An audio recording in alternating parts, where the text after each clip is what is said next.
eu sou um legítimo filho do interior da Bahia, nasci em Castro Alves, uma cidade que fica um pouco depois do Recôncavo, e que é a terra do poeta também, né? Daí que veio receber esse nome, Antigo Curralinho. Inicialmente, quer dizer, quando eu vim para Salvador para fazer o ginásio, né? Eu fui, como eu era do interior, fiquei aqui interno, estudava nos Maristas. Desde essa época eu comecei a me interessar pelas artes, de modo geral, primeiro pela leitura, né? E aí, nas férias, quando eu ia para o interior, então, junto com um pequeno grupo de amigos, né, criamos ainda praticamente como garotos, assim,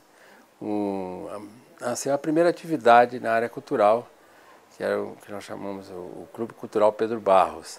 E por coincidência, eu vim, a partir de certo momento, a morar defronte do cinema lá na cidade. E aí o meu interesse pelo cinema começou a crescer. Quando foi criado o Clube de Cinema da Bahia, pelo Walter Silveira, é lógico que eu estava lá presente na primeira sessão, né? Quando foi exibido Visitantes da Noite, ali no Corredor da Vitória, onde hoje é o Museu de Arte da Bahia, né? Então, digamos assim, a minha primeira escola, a minha primeira aproximação maior mesmo com o cinema, se dá dentro do Clube de Cinema da Bahia. Em determinado momento, né, quando eu já tinha que me definir o que é que eu ia querer fazer na vida e tal, e eu meti na cabeça que eu queria fazer cinema. E aqui na Bahia não tinha condições ainda tal, de fazer cinema naquela época, tinha que ser o Rio de Janeiro, que era a capital da República e tal, né? E então tomei essa resolução e fui para lá. Passei logo a ter esse contato tal, com críticos de cinema, e também como eu já contei, com cineastas como Alex Vianney, Nelson, etc. Mas minha primeira atividade foi mais cineclubista, né? Eu criei o Cineclube lá dentro dessa Associação Brasileira da Juventude Democrática, e depois eu passei a fazer exibições na ABI. Bom, mas aí nesse meio termo foi quando eu comecei a trabalhar, já no 40 Graus, tá, passei a trabalhar profissionalmente em cinema.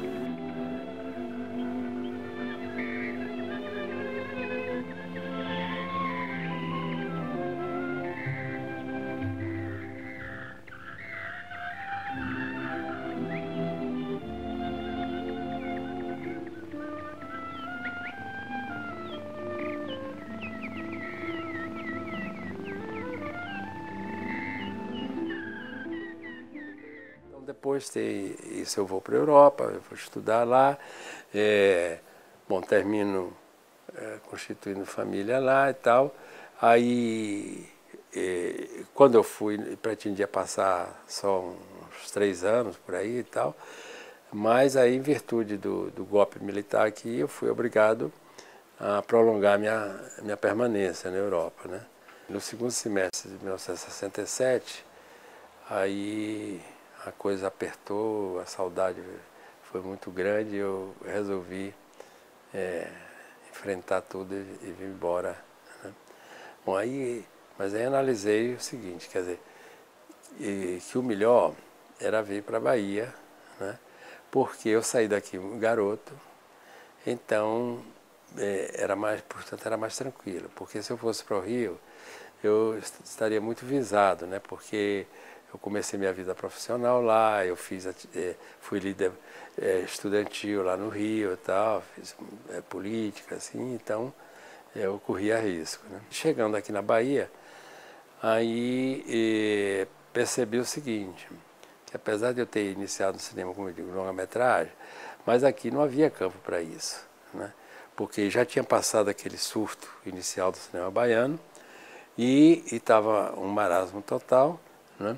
E no máximo que a gente poderia tentar desenvolver aqui era atividade ao nível de documental, né?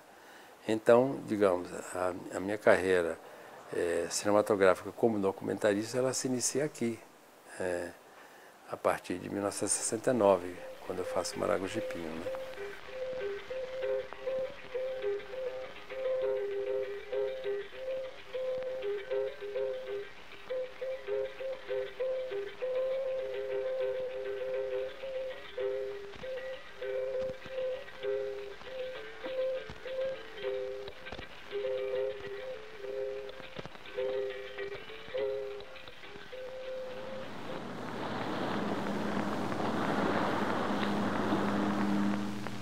O aparecimento dos saveiros da Rampa começou em fins dos anos 60, com o incêndio do Mercado Modelo, que eles abasteciam semanalmente de gêneros alimentícios e de bebidas.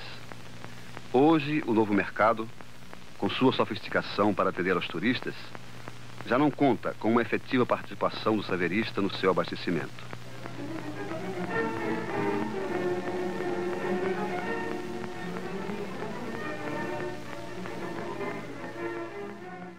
Depois do AI-5, quando a coisa apertou mesmo, então umas atividades que nós fazíamos, né, sobretudo lá na reitoria semanalmente, se transformaram em coisas impossíveis, né? Nos primeiros anos da ditadura, né, o fato de, digamos, bastava meia dúzia de jovens ficarem confabulando, assim, conversando, e sobretudo se fossem jovens universitários, já era o bastante para algum daqueles espias do DOPS, da polícia, ficarem achando que havia alguma coisa subversiva, né?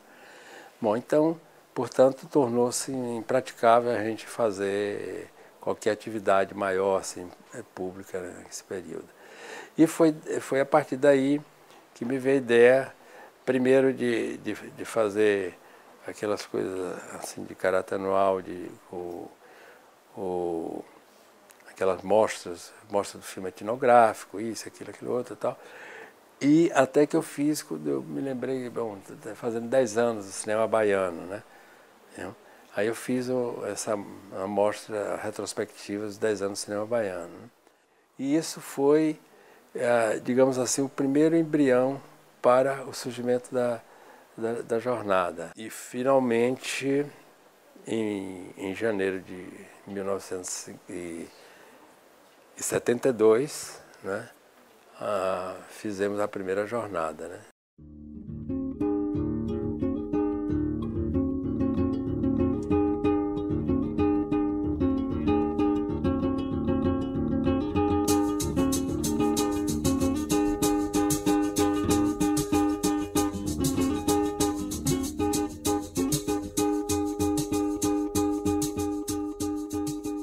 Bem ou mal, eu acho que eu vivenciei, né, momentos assim marcantes de toda a trajetória do cinema brasileiro. O verdadeiro cinema brasileiro, ele só começa a partir de 1952, né, 53, tal, quando no Rio e depois em São Paulo se realizam os primeiros congressos de cinema brasileiro. Então, porque até então você encontra esporadicamente, tem alguns filmes marcantes, a obra do Humberto Mauro, né? Mas não existia até então uma consciência, entendeu? Da importância do cinema brasileiro. Então esse movimento de criar no meio cinematográfico a necessidade de nós termos o nosso próprio cinema só surge no início dos anos 50, através desses congressos. Então, como eu vivenciei todo esse processo, eu gostaria muito de poder escrever, enquanto eu tenho ainda memória, deixar isso registrado. Eu acho que a melhor fortuna que a gente pode ter não é dinheiro, não é coisa nenhuma, é justamente ter tido a felicidade de vivenciar assim, momentos maravilhosos, né, da existência nossa.